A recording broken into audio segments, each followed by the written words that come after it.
bahas adalah rumusan masalah, tujuan, pengertian, jenis-jenis, teori, dan kesimpulan.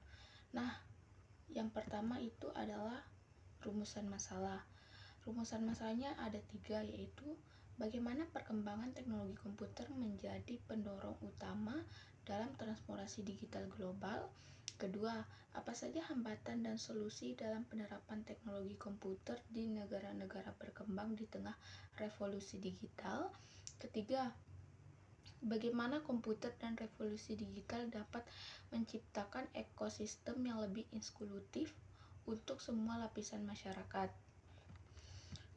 Selanjutnya saya akan membahas tujuan. Ada 2 tujuan, yaitu tujuan komputer dan tujuan revolusi digital. Nah, komputer ini dirancang untuk membantu manusia dalam berbagai aspek kehidupan. Berikut adalah tujuan utama komputer. Yang pertama itu otomasi proses kerja, mengganti pekerjaan manual dengan sistem otomatis untuk meningkatkan efisiensi dan mengurangi kesalahan. Yang kedua, pengolahan data, memproses data dengan cepat dan akurat, seperti perhitungan matematis, analisis data, atau penyimpan informasi. Ketiga, penyimpanan informasi, menyimpan data dalam jumlah besar dan akses yang mudah dan cepat. Keempat, meningkatkan produktivitas, membantu menyelesaikan pekerjaan dengan lebih cepat seperti dalam perkantoran, manufaktur, atau pendidikan.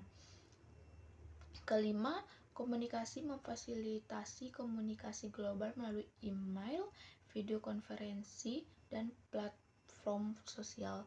Keenam adalah hiburan, digunakan bermain game, menonton video, mendengarkan musik, dan berinteraksi di media sosial. Dan yang terakhir adalah inovasi dan penelitian, memungkinkan eksplorasi ilmu, pengetahuan, dan pengembangan teknologi baru melalui simulasi dan analisis data. Nah, yang kedua ada tujuan revolusi digital. Yang pertama adalah transformasi ekonomi, mendorong pertumbuhan ekonomi melalui digitalisasi bisnis, e-commerce, dan finance. Kedua, kemudahan akses informasi, memberikan akses cepat dan mudah ke informasi dari seluruh dunia kapan saja dan di mana saja. Dan yang ketiga adalah inklusi digital, dan keempat efisiensi, dan kelima peningkatan kualitas hidup. Nah, selanjutnya adalah pengertian. Komputer adalah perangkat elektronik yang dirancang untuk memproses, menyimpan, dan menampilkan data. Komputer dapat menjalankan berbagai program untuk melakukan tugas-tugas tertentu, seperti perhitungan matematis, pengolahan data, desain grafis, komunikasi, dan banyak lagi. Komputer modern terdiri dari perangkat keras atau hardware seperti CPU, RAM, dan penyimpanan, serta perangkat lunak atau software yang mencakup sistem operasi dan aplikasi. Selanjutnya, saya akan menjelaskan jenis-jenis komputer dan jenis-jenis revolusi digital. Yang pertama adalah komputer berdasarkan ukuran dan kinerja. Yang pertama adalah superkomputer, mainframe, mini komputer, mikrokomputer atau PC, dan yang kelima komputer embedded. Yang kedua, komputer berdasarkan tujuan adalah yang pertama komputer umum, dan yang kedua komputer khusus atau special purpose. Nah, yang ketiga itu adalah komputer berdasarkan generasi. Yang pertama adalah generasi pertama, generasi kedua, ketiga, hingga sampai generasi kelima. Selanjutnya adalah jenis revolusi digital. Jenis revolusi digital yang pertama adalah digitalisasi informasi, yang kedua revolusi komunikasi, yang ketiga adalah automasi dan kecerdasan buatan, dan yang keempat adalah Internet of Things. Yang kelima adalah transformasi ekonomi digital, dan yang keenam adalah revolusi blockchain, dan yang keenam adalah big data dan analitik. Nah, selanjutnya saya akan menjelaskan teori. Teori ini ada 7 teori.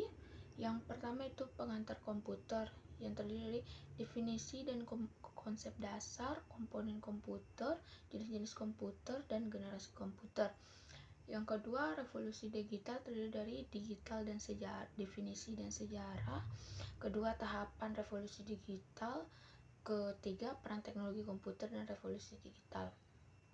Selanjutnya, teknologi dalam revolusi digital terdiri dari internet dan komunikasi, kecerdasan buatan, Internet of Things, big data dan cloud computing, blockchain, dan blockchain. Yang keempat adalah dampak revolusi digital, yaitu positif dan negatif. Kelima, penerapan komputer dalam kehidupan. Dan keenam adalah masa depan komputer dan revolusi digital terdiri dari tren masa depan, etika, dan tantangan. Dan yang terakhir adalah studi kasus dan diskusi. Kesimpulannya adalah kesimpulan komputer dan revolusi digital telah membawa perubahan besar dalam kehidupan manusia dengan mempermudah akses informasi, meningkatkan produktivitas, dan membuka peluang inovasi di berbagai bidang. Komputer adalah perangkat utama yang memungkinkan pemrosesan data secara cepat dan efisien. Sementara revolusi digital mengacu pada peralihan dari teknologi analog ke digital yang menciptakan dunia yang lebih terhubung dan efisien. Revolusi ini juga mengubah cara berkomunikasi, bekerja, dan belajar, serta menghadirkan teknologi baru seperti internet, kecerdasan buatan, dan komputasi awal.